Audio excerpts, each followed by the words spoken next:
కోడి పందాల కేసులో స్వాధీనం చేసుకున్న కోళ్లను న్యాయస్థానం వేలంపాట వేసింది. హైదరాబాద్ రాజేంద్రనగర్లోని ఉప్పరపల్లి కోర్టులో 81 పందెం కోళ్లకు వేలంపాట నిర్వహించగా 16,65,000 రూపాయలు రావడం విశేషం. ఈ నెల 12న రంగారెడ్డి జిల్లా మొయినాబాద్ మండలం తోల్కట్ట ఫామ్ హౌస్లో కోడి పందాలు నిర్వహిస్తూ 64 మంది పట్టుబడగా 84 కోళ్లను పోలీసులు స్వాధీనం చేసుకున్నారు. అయితే అప్పటికే పందెంతో తీవ్రంగా గాయపడిన 3 కోళ్లు మరుసటి రోజు మృతి చెందాయి. మిగిలిన వాటిని సోమవారం రాజేంద్రనగర్ ఉప్పరపల్లి కోర్టుకు తరలించారు. జడ్జి సమక్షంలో ఒక్కో రౌండ్లో 10 చొప్పున మొత్తంగా 9 రౌండ్లలో కోళ్లకు వేలంపాట నిర్వహించారు. ఎవరైతే పందెంలో పట్టుబడ్డారో వారే ఆ కోళ్లను కైవసం చేసుకున్నారు.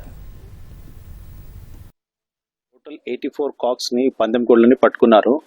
అందులో నుంచి 3 కోళ్లు చనిపోయినాయని పోస్ట్మార్టం రిపోర్ట్ ఫైల్ చేసినారు మొయినాబాద్ పిఎస్ వాళ్ళు. అందులో 30 లక్షల రూపాయలు రికవరీ కూడా అయింది.